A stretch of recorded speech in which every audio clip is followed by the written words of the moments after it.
Peter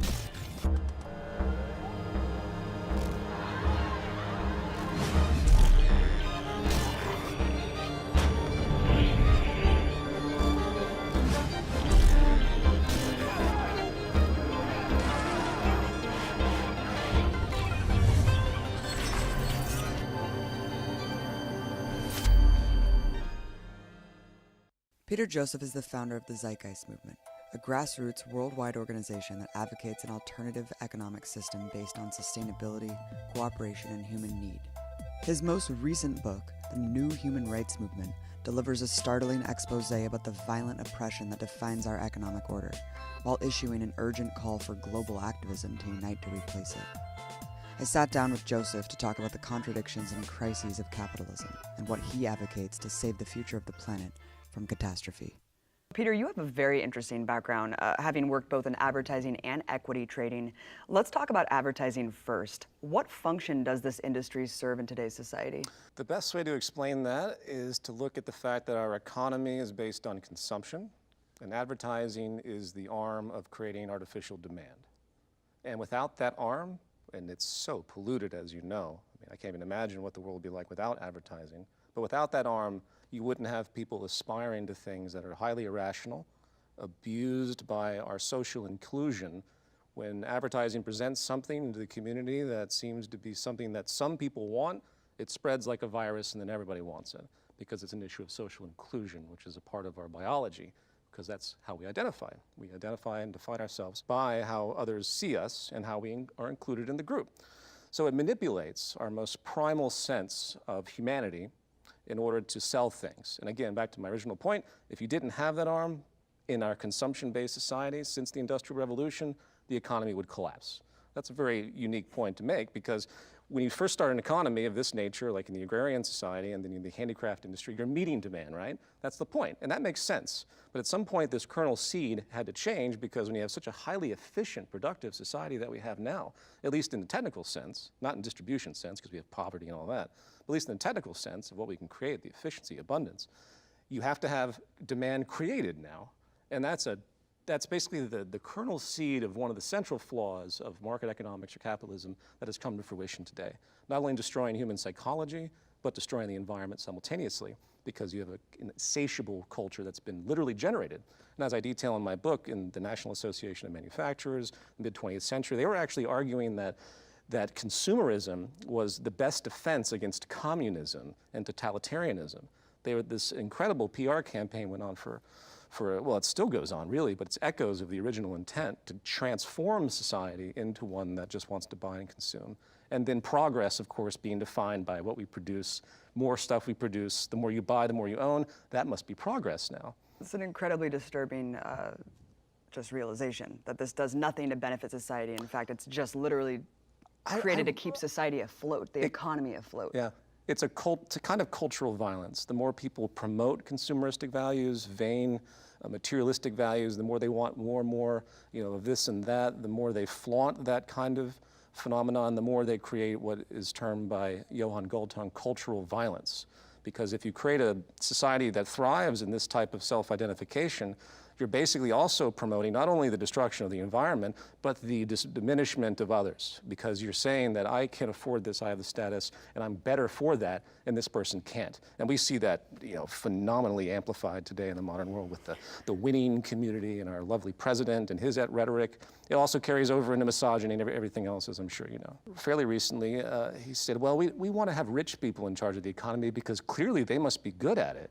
So then a complete absence of, where's the sympathy? Where's the actual binding purpose of an economy, which is to provide for everyone, ideally? No. So the sickness has become increasingly more palpable. I often wonder what a world would be like without advertising, which would be a world without marketing and markets. And I can tell you it would be a whole lot different and far more peaceful and sustainable and amiable and just humane than what we see today. Mm-hmm. From an insider's perspective, how exactly does the stock market work? Stock market is a proxy system that was developed. It was contrived out of the original foundation, which were a board of directors for a company. So a bunch of people each have $1 million. They get together, they invest, say 10 of them, $10 million into a company, and then they get dividends, right? That made basic sense, years ago. But someone said, you know what, I want to sell this stock, and this guy's going to buy it from me for a little bit more. I'm going to make money off of that. And then suddenly the exchange system began. And slowly but surely, the idea of selling artificial shares of nothing, effectively, became a means of making money. I call it drone warfare economics.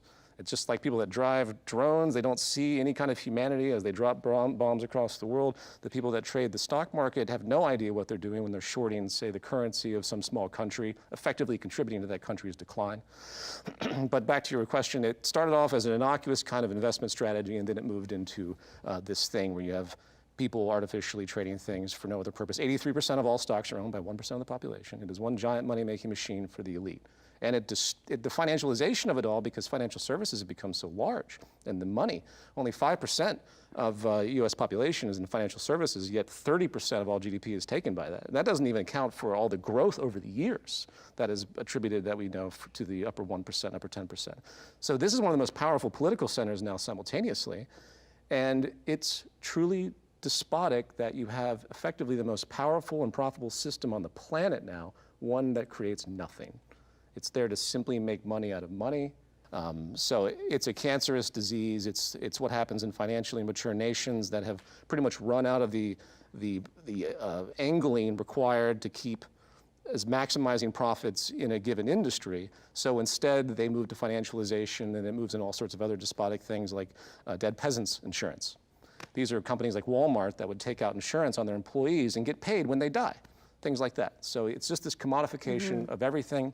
Put a dollar sign on it, no relationship to anything anymore, abstraction become reality once again. And high-frequency trading is almost just done with computer Oh, yeah. algorithms. When I was in trading, it was the start of artificial intelligence, and the traders around me were like, oh, yeah, it's over. Once Goldman Sachs gets their supercomputers together, most of these companies, when they trade, it's just a little detail some will find interesting, the amount of time they're in a trade is pretty much seconds, because they're fronting other orders, because that's what these companies can do. In other words, they're trading tiny little spreads of pennies, but with heavy amounts of shares in front of other orders.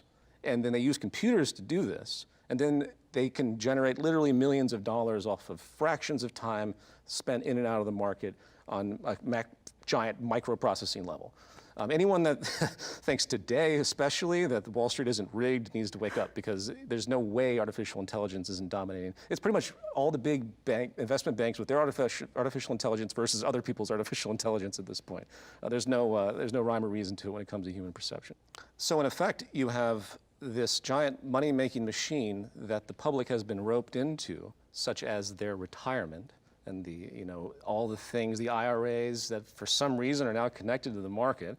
The market is inflationary driven, which gives it its artificial sense of progress, meaning the more money that we pump into our society, the more it goes into the market, the more it keeps rising. So yeah, if you put in your retirement into the stock market, it will probably rise. It'll crash periodically, and then people will make a fortune off of that too. So anyway, the whole society has been coerced into this nonsensical participation that effectively holds up the most giant and powerful political subclass, the financial sector. And if anyone wanted to see another level of sanity emerge on this planet in a step-by-step process rather than complete structural change, I suggest the abolishment of Wall Street.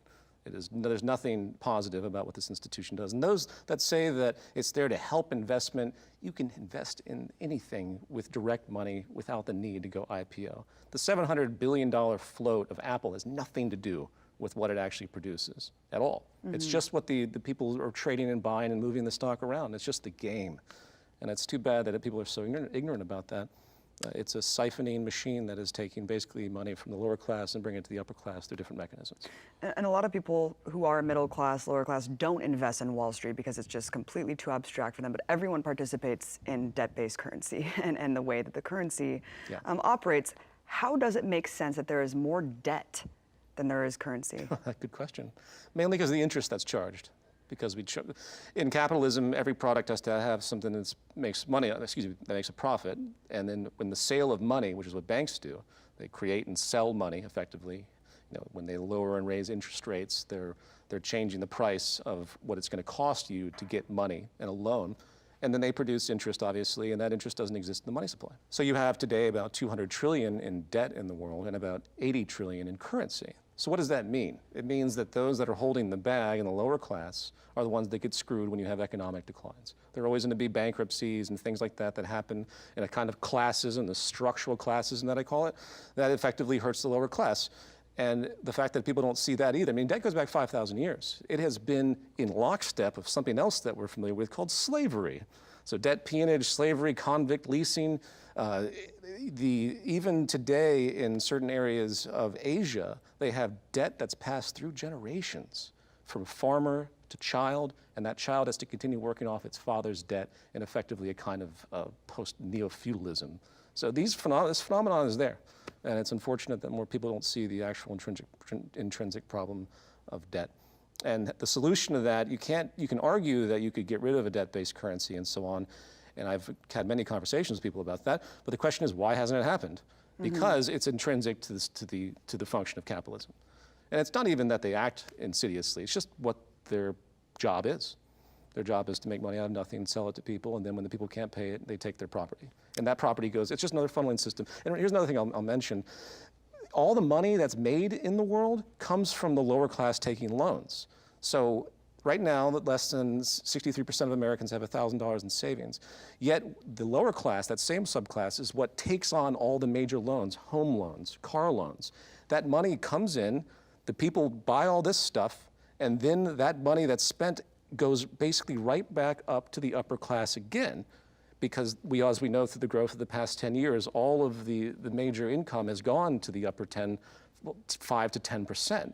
So it's even worse now. So you see my point? So the people take on all the loans of the entire collective money in society, and then that money is extracted through them through various forms of structural classism and goes right back up to the upper 1%. People should be enraged by that. But they don't see it because it's a structural phenomenon. It's something that's happening under the surface that isn't readily apparent. And that's why, due to ignorance, no one really reacts on it. It seems like no matter who's in the White House, Obama, Hillary, or Trump, Goldman Sachs turns out to be the winner. And even Trump, based his whole campaign saying, I'm not a Goldman Sachs shill, and look what his cabinet is stacked with. Yeah. I mean, how powerful is Wall Street in terms of controlling the political spectrum? It's very covert, but it's definitely an enormous power because the financial sector is like the polluting force that underlies everything.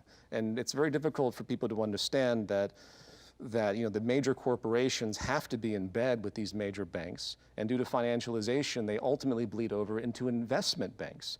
So much money is made by major corporations that people don't even know about, have nothing to do with goods and services. They have to do with this recycling and financialization and reinvesting and this and that. There's a whole subclass of all major corporations that reinvest everything that they've done, and they employ Wall Street to do so. Wall Street, as people have talked about since the American Revolution, the banking system has been given this privilege. I'll say it this way. There's a privilege that banks, investment banks, commercial banks, and effectively the financialization has had, and it's been unquestioned, and that's basically the control of money and artifacts that relate to money but have no intrinsic value. Again, that's why I advocate the abolition of Wall Street and the entire thing. These derivatives upon derivatives, and so we create this housing bubble, right? So the housing market, abusing of people that are in need, and basically triggering the systemic crisis that these people at the top made a fortune off of, but then contributed to public health outcomes such as 500,000 people that died of cancer because they couldn't get treatment. And that's just the tip of the iceberg of the financial relationship to public health. Let's talk about empire. Of course, we see U.S. military presence in over 70% of all the nations on Earth. When you look at military personnel, it's almost every single country. But beyond military hegemony, there's the hegemony of U.S. capital. Of course, this is more hidden. But how does this financialization underpin the empire? Since the fall of the Soviet Union and the development of the World Bank, the World Trade Organization, NATO, underlying all of these higher structure institutions is neoliberal globalization and financialization. Those three words have to kind of go together because it's one synergy.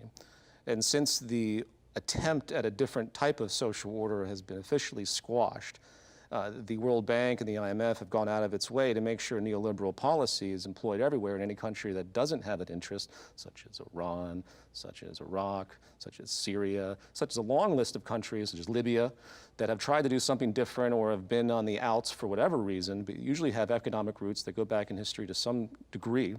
Any country that tries to step out of the way gets hit with the idea that they are violating human rights, because in this world, at least in the perception of democracy that we have, neoliberalism is supposed to be right next to it. The idea of free markets. Of course, it's not really free at all. That's the thing about it. It's not really neoliberalism, because that would mean everything would be open. That's the true idea of neoliberalism, that when the people that came up with this word decades ago, they said, well, we need some kind of philosophy to counter communism. We want to promote open free markets across all borders. And of course, no one actually did that. So it's that lure of neoliberal thought, but it's really just a function of the wealthy class gets the socialist support as usual, and the lower class, countries or individuals, are the ones that have to suffer through neoliberal free market outcomes. They're the ones that get to fight and lose. But the upper class states, like the United States and empire, United States empire, it's not susceptible to any of this, because it's just the bully in the room. It's the big empire, and it has its vassal states that help, and it has its arm of NATO, and it has all its World Bank, IMF institutions to support its economic worldview, which eventually leads to its territorial and geopolitical control of other nations, because that force won't tolerate anything else. So yeah, it's really insidious, and we've had now an empire that's built really on economic coercion more than anything else. And I mean, the military bases are still powerful. They're there, and they're clearly functional. But the economic power yielded in the ideology of neoliberalism has been the true driving force of control. But I would definitely argue that their fear of communism and their fear of losing American, Western, and effectively capitalist hegemony brought in this idea of neoliberalism, and the idea that if we don't employ and force this old Adam Smith invisible hand idea across the world, then we're going to lose our seat of control, ultimately. Expand more on the notion that all wars are class wars. You can look at society as a stratified structure, both in any domestic society, such as the United States, where you, of course, you have the rich and the poor and the dwindling middle class. Then you can apply that exact same macro view to the states, the nation states of the world. And it's amazing to see how close in resemblance they are. After World War II, any country that simply wanted to do something different outside of, again, the neoliberal order had to suffer the same fate. So the World Bank, what do? They oppose austerity. They keep those countries poor and destroyed. And that's a great way, if there's no infrastructure in these countries to start to develop new ideas or new patterns, then there's no threat. So. And of course, there's the grudge. There's always going to be an element that is an echo of our economic dominance, U.S. economic dominance, or just this pattern of economic dominance that builds in other forms of bias. And I have no doubt, that Western society, with its increasingly jingoistic views and this reversion back into a xenophobic presence, whether it's claiming that Mexicans are stealing their jobs, or that the Arab communities and the Muslim communities are now the hub of this terrorist ideology and so on, these things foment after the fact and create long-term patterns of bias and bigotry. I like that you brought up a macro and micro in terms of the classism in America, and also the global classism, because people talk about the developed world and the underdeveloped world as if that's just the way it is, instead of the underdeveloped world actually giving way to why we have a developed colonization today. Colonization, as you know very well, is effectively a sprawling class antagonism. It's a subjugation. The poor of the world are not poor because they've been left behind in market capitalism. They're poor because of these years of colonization that have destroyed Africa and areas of Latin America. You call your new book a logical train of thought from a social psychology perspective. And let's start with the notion that poverty is violence, right? Go over some of the casualties that arise from the structural violence that exists today in this system. The big word I use is socioeconomic inequality, which poverty falls under the umbrella of. Socioeconomic inequality, basically class stratification, has been held up as some kind of innovator force, some force of innovation. Oh, yeah, that's about the only defense of it you'll hear. They'll say, well, you got to have poor people that aspire to be rich people, and that will create the engine of innovation. More nonsense is produced by industry. That's effectively the only defense I've ever heard of stratification, other than people claiming it's a biological reality and there's no other choice than for us to be these primitive primates that stratify, and therefore the bottom rungs will suffer. It's not just poverty that's the worst form of violence, as Gandhi stated. To be in a stratified system is against well-being and public health. That's been proven by a lot of different theorists in epidemiology, where they measured all of these artifacts, such as the level of violence. In fact, Dr. James Gilligan, which I know you've interviewed, he's the former head of the study of violence at Harvard, extremely brilliant man who studied this as a prison psychologist, and his core statement, you want to reduce violence in society, reduce inequality. So there's also the psychosocial stress, that we are killing each other through plaques in our arteries from the release of certain stress hormones that are directly attributed to socioeconomic inequality as well. In other words, the more you're involved in a class-based society, the more you witness the haves and the have-nots, the more it messes you up, and it's biologically associated. So this is an unnatural state. So poverty and socioeconomic inequality kill about 18 million a year based on one estimate. So that is a couple holocausts in 1 year. They say the Soviet Union killed 100 million people in 1 century of its existence. We're killing in capitalist inequality, capitalist-generated inequality, that many in 6 years. So the defense of a class-stratified society is no longer existent in the public health research. Under capitalism, there's always going to be people who are poor, right? Why is this notion that this is just a constant inevitability that we have to accept? Poverty, unemployment in the system, booms and busts.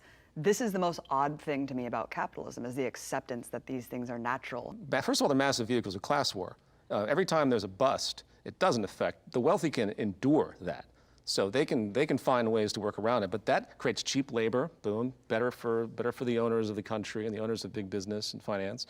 They take foreclosures. The financial services sector effectively booms during this because they're the ones that get to grab up everything the lower class can't pay for anymore.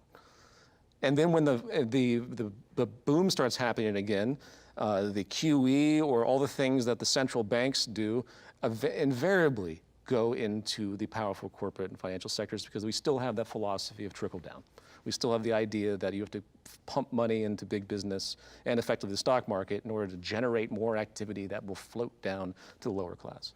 So it's really transparent, and no, it doesn't have to exist. Let's talk about the inefficiencies of the capitalist model versus the possibilities that exist today with modern technology. Paint a picture juxtaposing this crazy comparison from food to energy. Well, the greatest inefficiency would be the fact that we have poverty at all. So we talk about this advancement of society and this great productivity. The most powerful force, the most positive force we do have of the whole of human civilization is, since the Industrial Revolution, we're able to do more and more and more with less and less and less. And that is the driving force that can create equitable distribution and peace on this planet. So the fact that you have 5 people now with more wealth than the bottom half of the world, and you have close to 1 billion people not getting their nutrition met, and you have what Peter Edwards of Newcastle University put out what he called the ethical poverty line, which is based on lifespan, not the metrics put out by the UN. And when you use this ethical poverty line, you find that 60% of the world is actually in poverty. That is lunacy from an efficiency standpoint. No one can sit there and claim that this is an efficient system when that's the outcome on the social level. Now, we can talk about the efficiency of a factory and all the great fruits of technology that people will claim are associated with capitalism, which is nonsense too. It's our ability to design and our ingenuity through science and technology that's created this, not some weird mechanism that's attributed to capitalism. And what about food and waste? The waste is absolutely insane. You have 40% of all food being wasted because of inefficiencies in the distribution pipeline, which is staggering. You know, we have the globalization moving food all around. You have the average American food plate moves about 1,400 miles. There's no reason for any of that, especially now. If you go down the line of what's possible, you remove the chaos of human society and its strange beliefs and everything else, and you actually look at what we can do, then there's no reason for anyone to be hungry, obviously. There could be an incredible state of efficiency and abundance across food and energy and production. So when we talk about abundance, it's so confused with people because I get attacked all day long. Like, the world is finite. We can't make an abundance. Obviously it's a relative notion. I mean, the sun will eventually burn out. It's abundant to us in the long term of time. So it's not about, suddenly there's a magical amount of everything. It's about using the efficiency and, of course, focusing the economy on the interest to have an abundance, because in our current society, it's the antithesis of what's rewarded. We reward scarcity. We want things to be generally scarce. The corporate construct does. Business doesn't want there to be an abundance of anything. So the pollution of the water supply, that's great for the water bottling companies. So we're rewarding the exact opposite. So you can't have sustainability, preservation, efficiency in a society that rewards the opposite.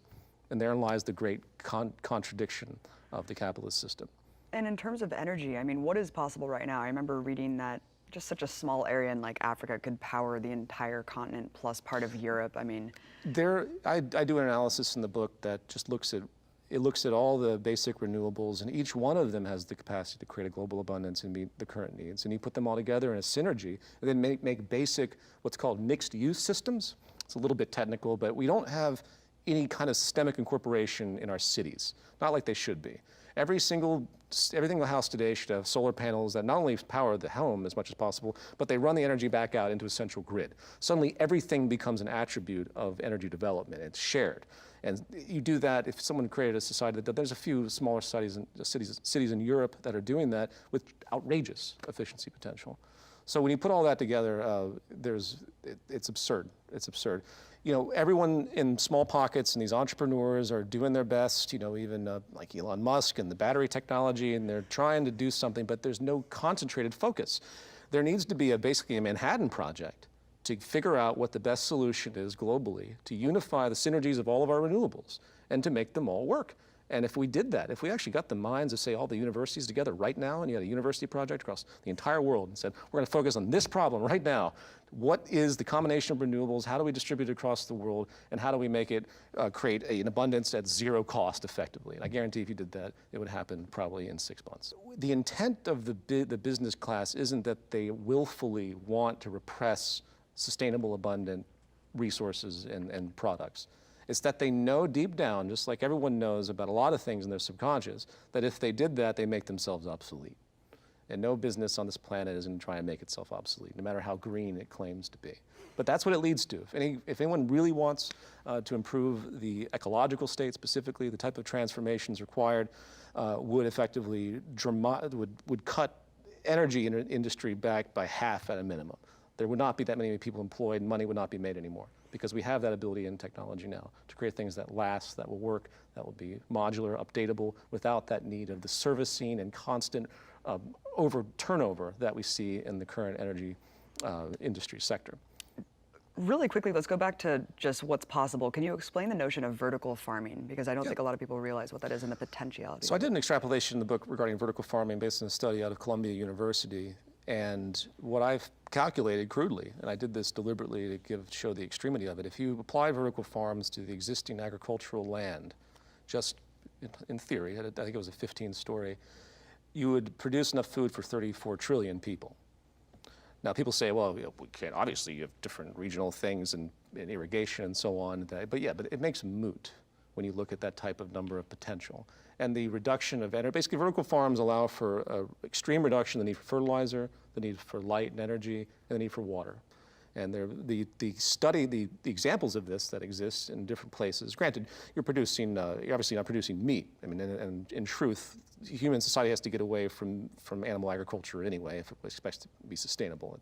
You have an incredible potential for abundance. And you put these in localized areas. You know, in New York, they've been converting some warehouses to start doing this. Very, very small amounts of investment is slowly being put into this, but it needs to be amplified rapidly, because with the loss of topsoil, with 70% of our fresh water going to agriculture in the midst of what is effectively a water crisis, by 2030, I think the stat was 60% of the world would be in a water-stressed area. There's nothing positive in those trends at all. So that's one great potential way to not only feed local populations well, but also to remove the incredible ecological footprint that agriculture is doing today.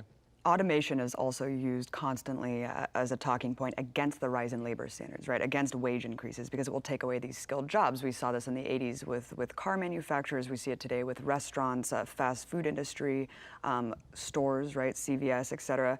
You encourage automation because you say that it will liberate people. How? Well, there's a few levels to it. First, what has been the greatest source of oppression on this planet since recorded history. Labor. Yeah. So not only is it irresponsible for us not to apply automation because it's more efficient, it's safer, we can create more of an abundance with more, with less resources. It's also a dramatic shift in the way human relations has been. So if we can finally remove that ownership labor, that old classist duality with the use of automation, that would be profound just on that level. I mean, people say silly things too, like, well, if you increase in abundance, we'll just have overpopulation. People will keep reproducing. It's actually the opposite now. That was the case at the end of the Malthusian trap. We had a huge burst of population when we found, hydrocarbons, and then the technology boomed. But when you look at stats now in countries that have overpopulation, they're poor countries. And when you have countries that actually have decent affluency, they're not reproducing rapidly anymore. So if you want to stop what people perceive as apparent overpopulation, which is a dubious word because it's not quantifiably viable, there's only overpopulation in our society because our society is so inefficient. It's not overpopulation because suddenly we're outdoing the resources of the planet. But if you create an equitable playing field and you meet people's needs, the population issue will not be an issue. It would completely create I can't even emphasize enough what it would do to the psychology of people to be free of that drudgery and that sense of exploitation of each other. How does intellectual property prove to be one of the biggest flaws of this system? The main reason is that intellectual property restricts the open flow naturally, and it restricts people's contribution to given ideas. So intellectual property, the whole of industry is pushed by sharing, one way or another. So some cell phone company makes something, they invent some kind of proprietary something or another cell phone, they release it under auspices of secrecy, then finally another cell phone company experiences that, it imitates it, and suddenly the little competitive war that people call innovation continues. Extremely wasteful and completely unnecessary. So why not just open source all intellectual property across the entire sector, if not across business in general? You would see exponential increase in efficiency. If I could sit back and design my own camera, along with millions of others in an open source community, a collaborative commons, you would see the efficiency of that given technology far transcend what any given boardroom or any given small group of technicians could ever come up with. That's the wisdom of crowds. And that's happening, that's what drives our industry in the long run. But it does it in such a slow way because we're not sharing it directly. So you want to see a dramatic innovation in this world, then drop capitalism, because it's inhibiting innovation more than it is anything else, especially now.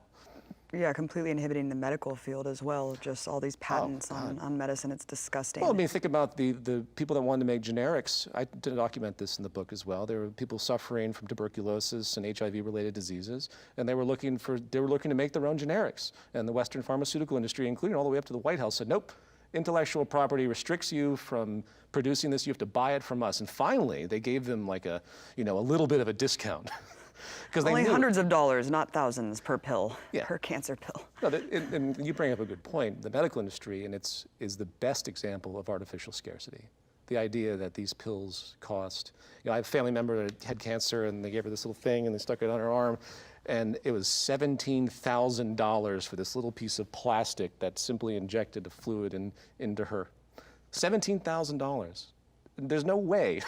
You're paying for yachts. You're not paying for plastic. This is made by a machine in some pharmaceutical company in about 5 minutes with chemicals that are being mixed that are far from rare or scarce. It'd be different if they had to go all the way to the Amazon and find something. And no, it's the biggest fraud industry out there.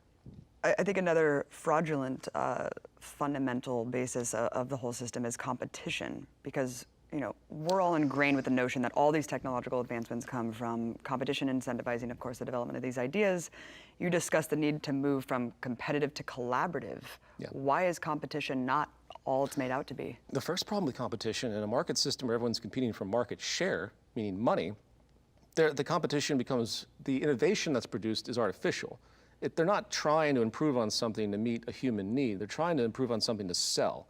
A healthy industrial system isn't trying to artificially create demand once again. It's there to meet demand. In fact, you don't want to artificially create demand because that means you're going to be reducing your sustainability. You want a minimalistic culture. You don't want what advertising is driving now. So that's an aside of what you're asking, but I think it's a very important point that people miss when they talk about innovation through competition especially. So competition has been proven in many academic journals to be hideously hindering and neuroses producing. There's little evidence to say that the competitive industry of capitalism actually innovates in a way that's somehow superior to a collaborative system, especially if people have the same intent. So you can imagine, anyone can sit and imagine the building of something, once again, in like an open source collaborative commons, and they know what they want. They can infer what the next stage would be. It doesn't take this sort of imposition built on competitive coercion, effectively, to impose the demand upon them. So if we know what we want and we can infer the next stage of things, why do we need companies competing against each other? Now we have the technology to work together. And again, it would be that much more innovative if we did that. Yeah, no, I mean, when you look at just even your childhood development, I mean, in school, people are incentivized to cheat to get ahead. And there's always going to be way more losers. And what does that do to the psychology of humanity? The general competitive neuroses and fetish. It reinforces, once again, the in-group, out-group, underlying hierarchy-enhancing tendency. Because if you have a society that believes in this type of competitive ethic, if you have a society that says winners and losers are a part of this system and I want to be a winner, then suddenly you can justify walking over homeless people in the street. You can justify the bombing of this or that country. You can justify just about anything that hurts another human being under the guise that it's just the competitive nature of our world. Our whole system today is based on the idea of scarcity, but the opposite, of course, is true, where we have an overabundance, as you're explaining so clearly. Talk about how the development and stages of market capitalism got us to where we are today. There's a geographical determinism that isn't talked about enough. When people talk about markets and capitalism, they tend to go back to Adam Smith and say, well, some theorists got together and realized that we should have specialized labor and so on. That's not how it happened at all. You go back to the Agrarian Revolution 10, 12,000 years ago, and once people decided it was more efficient for themselves to start to settle and create farms, and the slight scientific advancement that happened with tools, suddenly you had all the prerequisites for things like property and protection, labor specialization, and trade. And within trade strategizing dominance. And that's the core characteristic in the book. I refer to it as the root socioeconomic orientation of our society, which again is based on that scarcity, and it's also based on competition, and it's based on trade strategizing dominance, which leads to oppression and deprivation and so on as a competitive outcome. So the Neolithic Revolution happened, and suddenly society started to build in these structures with all of those things into it. So there hasn't been much of a shift. There have been pockets of people that have lived differently, Aboriginal cultures, Native American cultures. So the geographical determinism has to be taken into account. And you see the force of this dominant kind of desert-based culture, and then the stratified societies taking hold and slowly eradicating all the other groups, trying to live a little bit differently. And suddenly it's manifested as we have today, with trade strategizing dominance as the virtue of our existence, the need to compete and win, and of course the development of countries, borders, and empires. Empires, if it wasn't the United States, in this type of climate it would have been someone else, because it's simply the most efficient state for any group dominance to maintain as much total global dominance as they can. You have to break it, and the only way to break it is to start with root changes in what started all of this, which is effectively the economic perception, the perception of your survival in your group. And if you change that, then you'll be able to slowly morph society back into what was really a pre-Neolithic kind of worldview, which was all based on community, gift-giving. If you look, 99% of human society existed without money and markets. A lot of people forget that too. So this isn't some inevitability of the way we live. What is the silver bullet that can possibly transform this negative trajectory that we're on? And that is structural change of the economy. Morality is not going to do it. Our free will is not going to do it. Our rational sense is not going to do it in and of itself, because we are so inhibited and dominated by the structural psychology generated from our social system. And reforms aren't going to do it either, which is one of the main points of your book, is that 21st century activism has been far too localized. Yeah, I don't like to be one to criticize all the well-meaning people in the activist community, but I think it's a constructive conversation to say, if we don't focus on the root and we keep sparsely drawing attention in this or that protest or this or that activist initiative to certain pockets of effectively problems, it just ends up running in place. The activist initiatives that are required now have to grasp that and realize that now it's time for galvanization towards removing the foundation of our social system, and hence the market.